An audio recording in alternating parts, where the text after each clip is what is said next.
these compute objects here with the purple diamonds.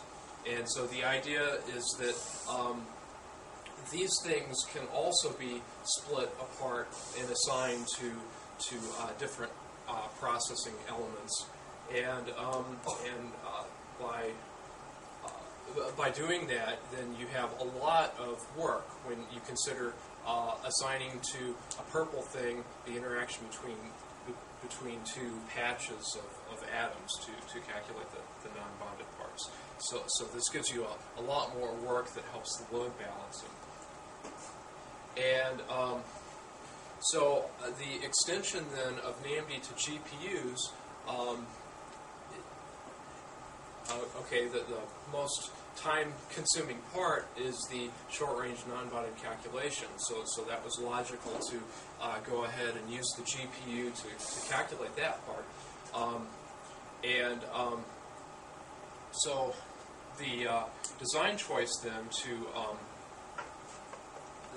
some of the design choices for this kernel were made to make the kernel fit into this model that NAMD already has with the compute objects.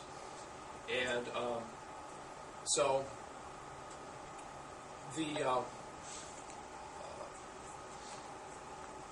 okay, so each thread block then is assigned to a pair of patches, to evaluate a pair of patches. And so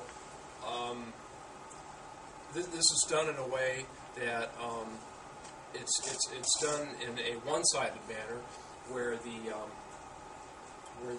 patches are one of the patches, the forces are going to be calculated for that patch, and they're going to be written to a buffer in the GPU, and then the other patch is going to be loaded into shared memory. And so, like I alluded to before, the texture unit is employed here to do a force table interpolation, and so that really simplifies the math for calculating expensive things like ERF-C and calculating switching functions for the van der Waals interactions. But it does so at the cost of making this kernel memory bound rather than compute bound. The constant memory is used for an exclusion lookup, and so yes.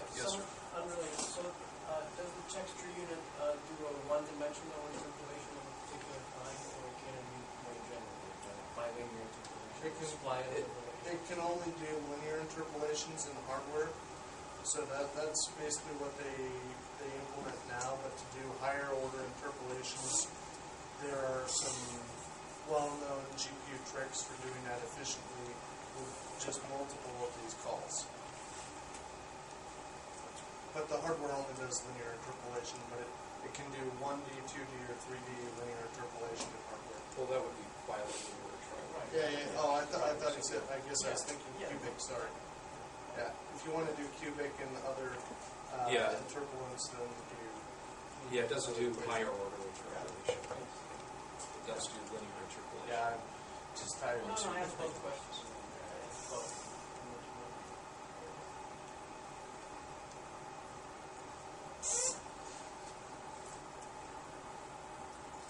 So, anyway, I'm borrowing several of Jim's slides here to show you some aspects of the GPU kernel implementation.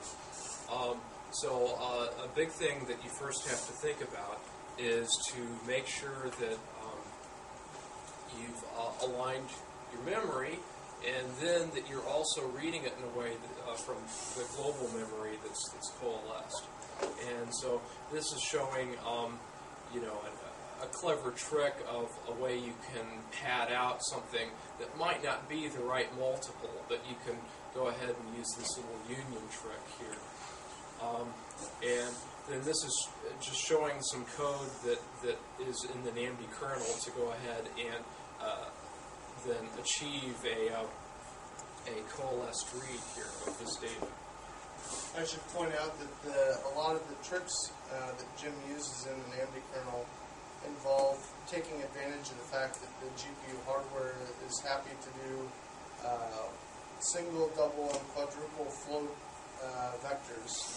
And because it can do memory transactions of that size, you can use a union, like the one that's shown up there, to store things that are mixed. So it doesn't actually have to be a float 4. You can basically allocate an array. Float 4s are basically 4 4-byte elements, and so that's 16 bytes.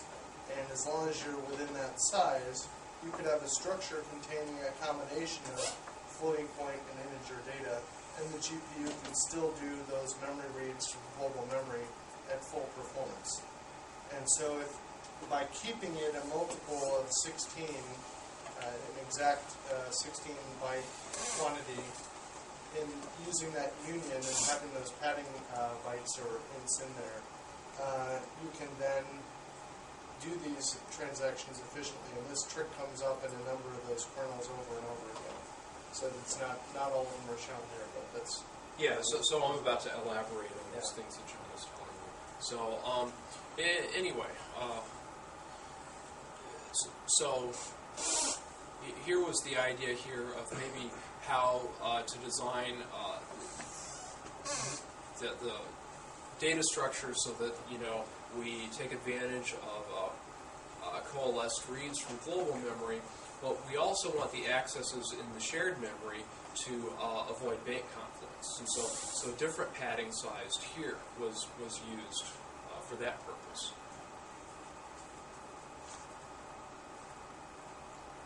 Well, and then rather than padding, then these were unaligned structures that were kept in the shared. 16-byte structs shared for bank conflicts? Can you repeat that a bit? It had to do with the way that they were being accessed, and so it really has to do with how the threads are trying to access that memory. And so, and I should also point that's out, about as much as I can say.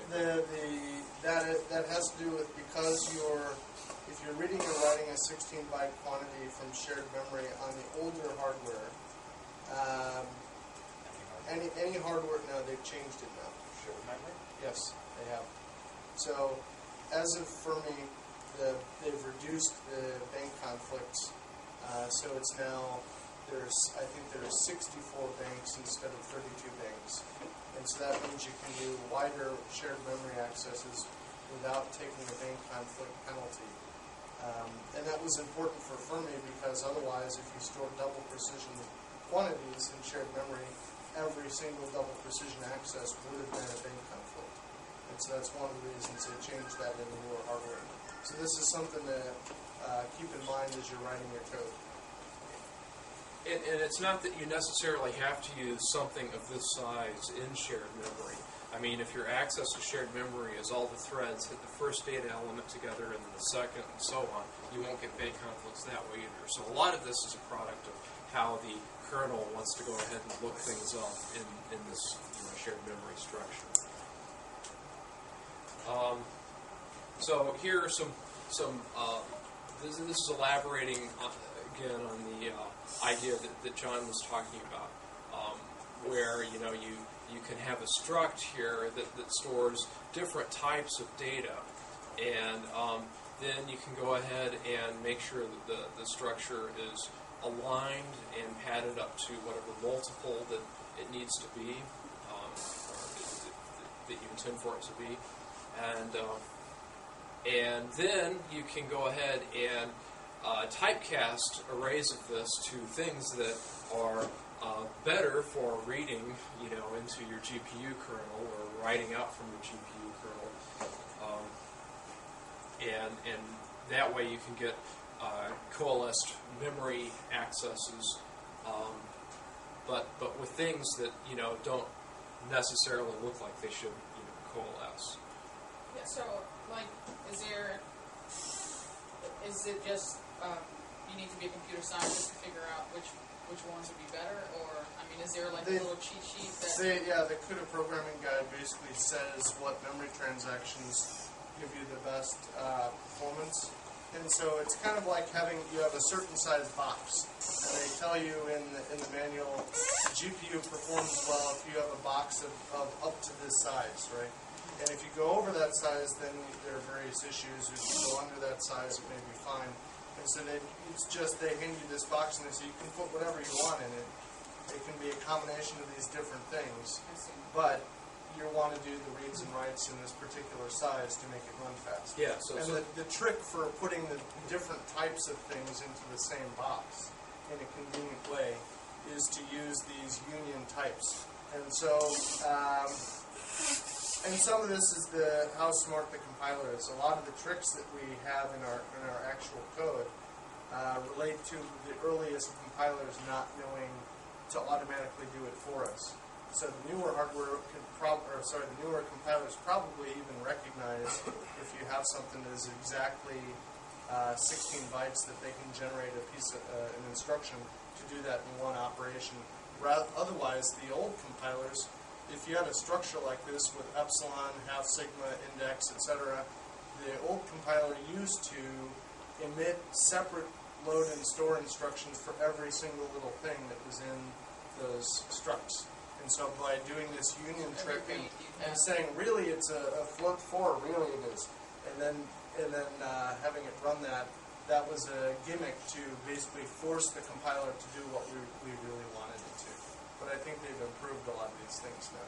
The other question, the follow-up to that is, there's a PGI Fortran, right? I mean, you're not going to get structs in the Fortran code. But you may not need the structs anywhere except for on the GPU itself. They might be native to the GPU only. But if you're writing in all Fortran, yeah, then you'll be limited to what they allow you to do. So that would be a trade-off. You have more expressiveness of this detailed